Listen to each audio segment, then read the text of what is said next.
16.1. All right. 17.9. So, Charlie Barnes, Cal Raceway. What's the date today?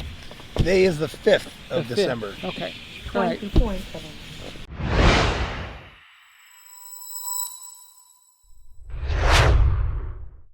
Hey everyone, thanks for tuning in to the first video of RC Across America. In this video, we interviewed Charlie Barnes and chat with him a little bit about Cal Raceway. But after we lost him a few weeks ago to COVID, I was a little unsure of where to actually go with this video.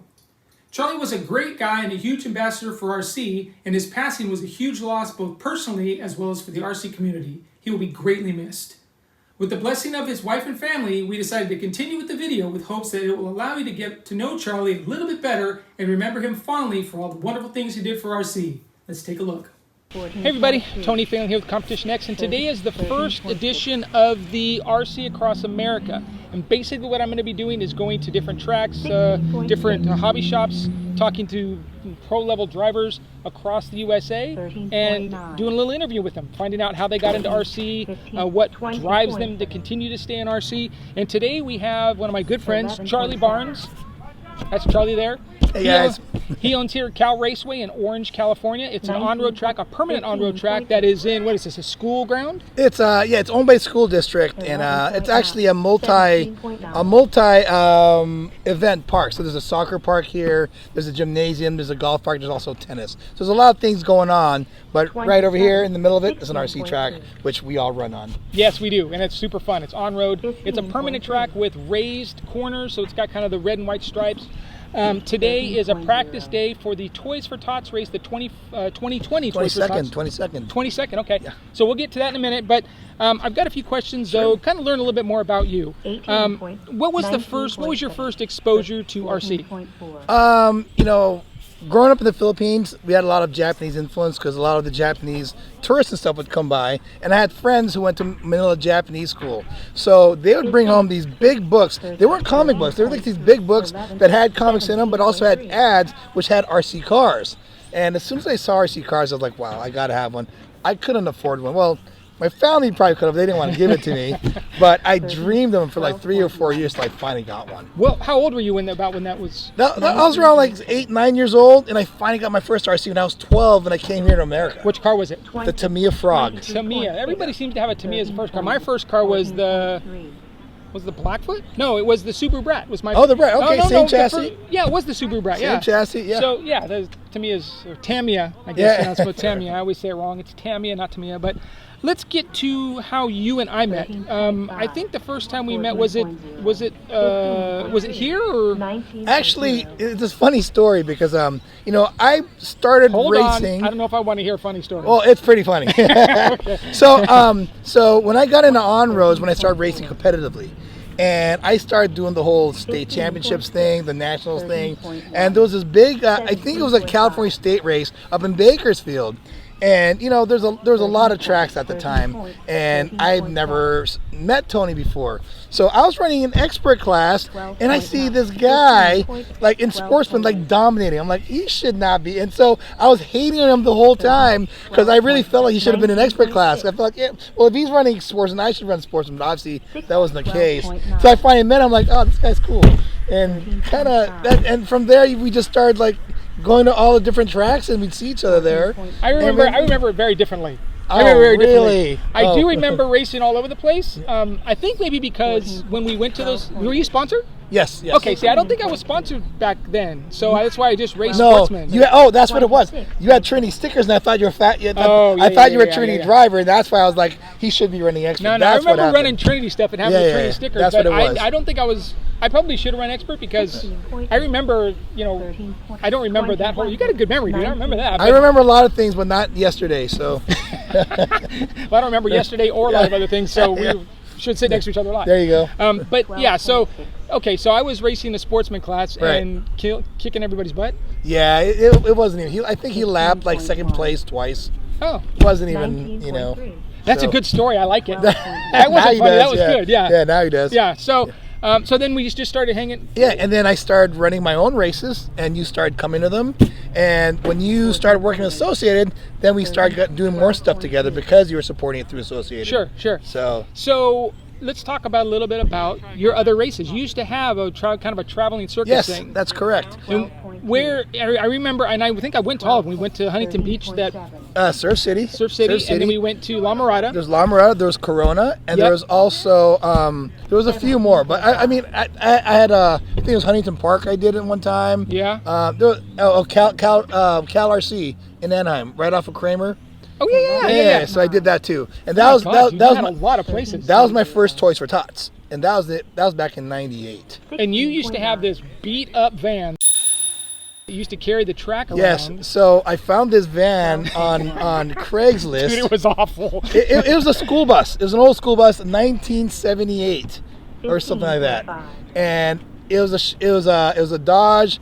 It barely ran, but it ran, and it made it to Northern Cal at one point. And I had to remove the smog device on it because the smog pump would cause so much smoke, so I had to remove it. But I had to put it back on to get past smog. So I had that van. But when I stopped running the parking lot tracks and focused on Cal Raceway, I didn't need anymore, so I ended up getting rid of that van. Did you sell that van? Did you just give that thing away? No, it got towed away and it had a bunch of tickets, so I didn't pay it. So I left it there. Yeah. So they probably took it and were like, we should just let this guy have it. He's got this. I know. mean, dude, it was ugly, but it held did the everything. job. You'd open the back doors and there was like, was it road rails? It was road rails. It was 4-inch PVC pipe. The driver stand. The big PA speak. I mean, everything fit down there. Yeah, when we would go to these races, it was parking lot. I mean, like serious parking lot races, right? And we'd go to these races, and he would back this thing up and basically just shove everything out the back door and build the driver's stand, build the track, build everything with what was included in the back of that truck. And it was awful looking, but dude, it was some of the best, funnest racing I have ever done. It was a lot of fun. Kind of that grassroots kind of. We actually had way more because it wasn't just like fire hose and you race on floor. You actually had the driver's stand. Yeah. You had the transponders. You had music play. I mean, so it was a really good production It for was kind what of it was. It was kind of a beginning idea of this because he's got the driver's stand, he's got the permanent track, and he's got the music playing all the time. So it was kind of like an earlier version. Right. It turned into this. Correct. Right. Yes. So it evolved to that. Yeah. So it was pretty fun. I remember doing all, and the track was. You sprayed the ground, you sprayed the track, and the traction was okay, but it was really fun back then. It was competitive, and everybody had a good time. It wasn't. It was the same for everyone. Yeah, it wasn't a bunch of attitudes. It was just there was no edge because nobody practiced there during the week. It was just a parking lot, So it was the same for everyone. So whoever knew how to set up his car, whoever was a good driver and react was the guy who would take the win. Yeah, basically that's all it was. Super fun. Super fun. So you used to run a lot of on-road, obviously, because you had this track. Did you ever try any other type of medium, like off-road or? So obviously, I started with the Frog, and then from the Frog I had the Falcon. From the Falcon I had the Thundershot, and then the Turbo Optima Mid SC. When I got that car, I had my first off-road race up at Hobby Bench in Glendora. Okay. And I was like, okay, I got to race. But, I was a junior in high school, and, I just didn't have the means, whatever. So it was always in the back of my mind, but I still did the high school thing. Sure. And then I got into real cars after high school. So that's when I got into that. So I took a complete break from RC until about '95, when I went to one of the fairs, and some guy had an oval track, and he had a basic Futaba Magnum Junior radio with it, and they're all Tamiya TA02 chassis, but with oval bodies. Yeah. And I was like, I can do this, and I won. And I was like, I don't want to buy another car. So my first competitive car was a low speed double XT. Oh, okay, yeah. And so that started me racing for about a year until Yokomo came out with the Wire 4M, and everybody raved about it. And, coming from a full-size car, thinking carbon fibers, where is that? And I was just in love with this car because it had carbon fiber, it had aluminum anti shocks, it had coilover, the whole thing. So when I bought that car, I thought, but off-road's still my love. But I thought to myself, I paid $300 for this car. I'm going to run it.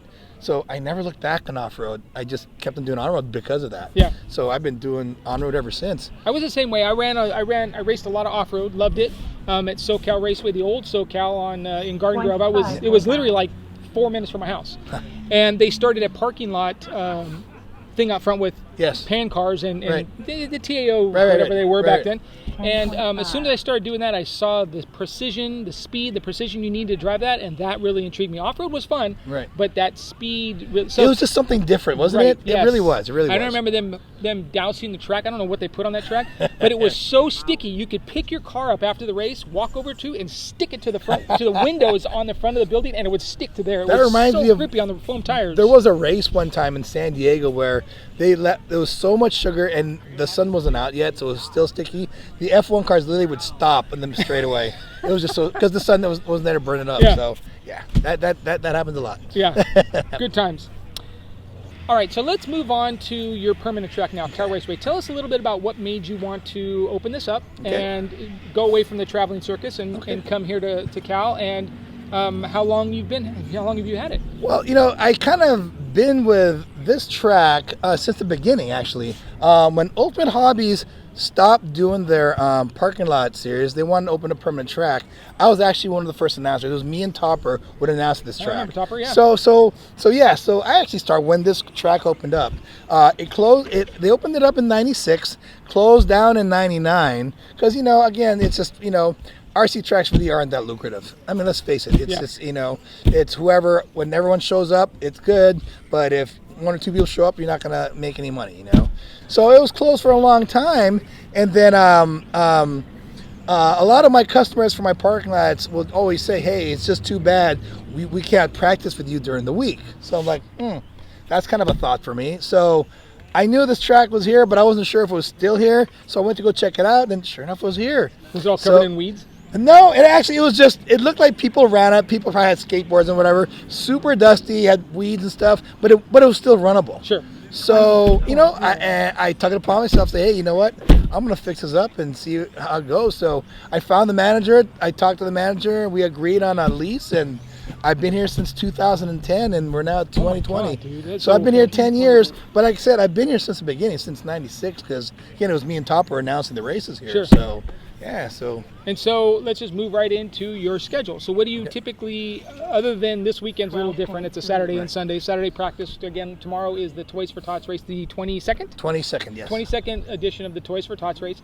So we have an open practice day today because we're going to get started early tomorrow. Correct, yes. It should potentially be quite a few people, and there's not going to be a lot of practice, so he opened the track up today. Guys can come down and get a lot of practice in, and then just when we show up tomorrow, hopefully you came in, because if you didn't, you're going to be at a disadvantage. That's why I'm here. Other than Cal Raceway, you also have airbrush business. Yes. You do, not in addition to RC cars, you do like helmets, and so tell us a little bit about CFX Graphics. Well, I've always been artistic to begin with, so when I got an RC, people were paying for custom paint jobs, and I don't know if it was ego or not, but to me, it was like, I'm not going to pay someone to do art since I can do art. Yeah. So I kind of taught myself how to paint. So that's kind of how that started. And, it started with just, painting my own bodies, and people started liking them. And then the one time, some guy in front of a hobby shop in Glendale called Robin's Hobbies, he asked me, hey, can you paint monsters? I'm like, yeah, I'm sure I can. And that was my into painting at the studios. So that's how I kind of do monsters there. So that kind of started off with all the custom stuff, and then I applied it back to RC. Sure. So, what differentiates me from RC is that I actually do draw on them. I don't just do flames or whatever. I actually do murals and stuff. So that's kind of where... Yeah, I've seen some of this stuff, like your skulls and all that. My skulls, my characters. I still have the body that you painted for Static X. Oh, yes. When they did the monster truck, and we worked with them when I was at Team Associated. Their portraits were on the hood. Yes. I'll get a picture. I'll put a picture of that in here. But when I was working at Team Associated, and we worked with, we're coming out with the new Monster GT, we needed a song that would kind of really boost up that truck. And at the time, I was a huge fan of Static X. I knew that I had gone to the concerts a lot. I was backstage with the guys. I was friends with two of them, Tony and Nick, the drummer. Like a little bit of Wayne too, and so I said, hey, would you guys be interested? And they're like, yeah. So they came in, we talked to them, we sat down, we talked to them. They said, yeah, we want to do, they were going to use the song Monster, since it's a Monster GT. Right. And at that time, I'm like, I got the guy who can paint this body. Let me check with Charlie. So I said, hey, Charlie, can you paint a body up? It's a Monster GT. It's nice and big. And I said, just do something cool. So what did he give me? He gave me back this body that's awesome with their murals on the front. And it was cool. They loved it. And the whole video was bitching. I mean, it was like Monster, the song Monster with the Monster teeth line and then the body on there. So it was really pretty cool. Yeah. Okay, so let's get into what we're actually here for. Toys for Tots 2020. Okay. Again, you said you've been doing it for 22 years? Yes. 22 years. And what was the kind of the driving factor behind you wanting to do this? Well, originally it started because I saw Toys for Tots going on all the time, but there wasn't anything for RC. So at the time, the manager from Cal RC said, "Hey, let's do an end of the year race," and that's when I said, "Hey, can we do a toy drive too?" He liked the idea. I said, "Hey, let's do it." So that's kind of where it started, and from there, the next year, Cal RC closed down. So the second one we've ever done was at Home Depot in La Habra, and that was the very second one. That was like in '99, and then 2000 we ended up doing it at La Mirada, and we did that for about 10-15 years until we started doing it at other places. But yeah, but the starting drive was, us as hobbyists, we do this all year. We spend our money, we indulge, we enjoy it because we deserve it, But at one point we also have to give back. Yeah. And I think that was the biggest reason why I felt it was needed, because we had to give back to the community, especially now for this one. The 22nd one, it's special to me because of COVID. COVID closed a lot of things down. 2020's been horrible. Oh, it has. And families barely can afford their bills now, much more buy presents for their kids. This is the best opportunity to give to these families. Because what's a kid without a present? And that's what they look forward to the whole year. They do. Yeah. And I've donated different charities. Yeah, different charities through the years. But the last 6-7 years, we've been donating to the Assistance League of Orange County, and they're a bunch of ladies who are retired, and what they do, they collect toys, clothes, canned foods, blankets and stuff. They put them in the basket. They give them to these families, So at least I know they're not just going to be distributed or sold. They're actually going to be given to these families personally by them, which I totally dig. Yeah. So I thought it was a great program for us to give to. And then we've been doing it with them for 7 years now. Yeah. So great cause. And then I'll put a link in the description below for them. I'll get with you and get that. And then tomorrow maybe we'll get some pictures of them. They'll be here at 9 o'clock tomorrow collecting. They're not going to serve donuts this time because of COVID. I know, so they're going to be getting wrapped candy, I guess. So it's still cool. Yeah. I miss the donuts though. Yeah. The donuts were good. The donuts were always good. Yeah. Okay, so you have you started as a traveling circus. Yeah. You're now here at Cal Raceway. What's next? Well, in my mind, I'd love to have an indoor facility because I would love to have everything in the one roof. Sure. I'd love to have a track, have a shop. I'd love to have a paint station at my track. That way I can paint all day while doing it. So that's my ideal thing. Is it going to happen? Who knows? Where do you paint now? Oh, right now it's painting my apartment. I'm sure your wife loves that. Oh yeah, she just totally digs that. I used to paint my patio, but now that we don't have a patio, I actually have a room where I do it. So it's dedicated, but still, it's not the same. Sure. So I have my vinyl cutter there. I have my airbrush, my compressor, my T-shirt press. It really shouldn't be. You're like a shop. It's a shop in a little room. And your wife would, I'm sure, okay the well, the she had facilities to get all the stuff out of the had house. to because she was tired of me doing it on the dinner table. So I had to have my own, I am pretty sure that the dinner table thing has happened to all of us. Yeah. I know my wife, I used to do it on the dinner table, and we'd have to eat on, we had this big dinner table, and we eat on the floor. We'd eat on TV trays because... we had on the floor sometimes, it's because, Yeah, funny. It is what it is. Okay, so that's my dream. I'd love to have an indoor facility someday, but for now this is good. We're gonna have a lot of good races. We weren't able to do a lot of good races this year because of COVID, but I want to do my King of Cal, which is always fun. Yeah. I love to do the Cal Open, which is an open motor, all classes, so there's no cheating. Yeah, at least I'm in for that. Yeah, I haven't been to that one yet. That one sounds fun. You can be rookie, expert, whatever. Open motor, so you can run a 2-turn motor or a 40-turn motor. It doesn't matter. there's no cheating. Right. So you just what serves your it's ability whatever best. works for you, and if you win the race, it's because you won the race. Had nothing to do with cheating. Right. So that's kind of the idea behind that. So yeah, I'd like to do that next year. Okay, so let's just dive right into one of the final questions before we get to the lightning round, which is going to be pretty fun. Okay. Tell me about your most memorable moment here at Cal. So my most memorable moment was when I finally got this place, and everyone in the community showed up and helped fix it up. Yeah.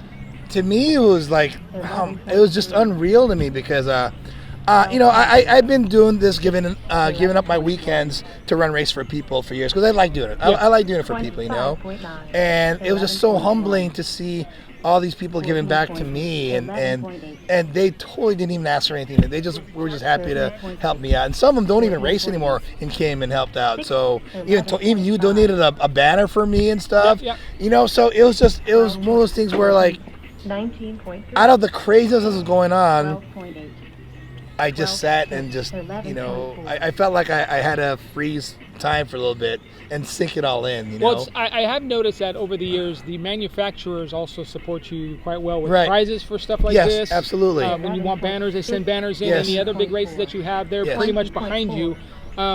Is that, I mean, you've worked with quite a few of the manufacturers prior to the track, right? Correct, yes. So they're just, I mean, they see that you have that ability to continue to kind of spread and keep an on-road track open, because there's no more on-road tracks around here. Not in this area, no. No, there's one in Camarillo, right? Which is what, Fresno, 80 miles away? Yeah, Fresno. And then there's Fontana, and that's it. Yeah. So you're literally like 15 minutes away from me. And so it's really a great thing to have this facility here. So I guess they see that and want to continue to support you. Right. Well, I'm very, very, very grateful for that. Because again, we were just trying to enjoy what we love. Yeah. And RC cars. I've met so many good people, so many good friends, I would agree with that. And so many good memories and stuff I can't even mention on here with this guy. But you know what? I would not trade it for the world, because it just basically made my life. RC was it really has kind of defined for me as well over the years. Like, do I get a job or do I work with RC? Right. And like, I know RC, and we always seem to come back to RC because we love it so much. Yeah, dude, I'm in my early 40s, but and I'm not as competitive as I used to be by any means. But I still come out here and try to be. And these young guys are out here. I mean, we got Jacob Cruz out here. What is he now? 10? He's 10 years old. Dude, when I first saw him, he was 8. And he was absolutely destroying people at what was the carpet track? A TQ? That TQ on the carpet. Just absolutely destroying people. And he's here today. He's one of the young and up and coming guys. He's gonna be world champion someday on onroad. He is that freaking good. Yeah. And it's cool to be a part of it, to watch these kids grow up. And I try and get on the track and compete with them, and I just kind of pull over and say, "You're gonna win. I'm just gonna watch how cool you are, how good driver you are." So. Okay, let's get to the lightning round. Oh boy. So basically, I'm going to ask you a question. Just give me the first answer. You can give me a kind of extended answer, but just the first answer that comes to mind. All right. Your favorite RC car? Frog. All right. Your favorite real car? My 92 Nissan Sentra SER, baby. Is that Sunny? That's Sunny. That is Sunny. It is a pretty bitchin' car. Okay. This question is probably going to be right in that same wheelhouse. How fast have you gone in a real car? 166. Oh, okay. Yeah. Was it in Sunny? It was in Sunny, yes. Okay. Before it was turbo, so I don't know what it'll do now. Oh, yeah. So I don't know. Let's go try it. Let's go. There's no place around here to do that. Well, yeah. There's no place. Favorite movie? Favorite movie. I think I know. You do? Yeah. I kind of like The Incredibles. That's not what I was going to say. What were you going to say? Like a car movie, like Fast and the Furious, and you said The Incredibles. All right, it's still a good movie. Funny, I'm not a big fan of big car movies. They're all cool. You like stretchy cartoon people. Yeah, I guess that's probably why I'm an animator. So. Oh, that's true. Yeah, okay. That makes sense. All right. What's your favorite race you've ever been to? Favorite race I've ever been to was, let's see. Oh, in Maryland. Completely my vacation. Had no plans on doing full on RC, just wanted to have fun. So I go to Maryland, It's the HPI Regionals.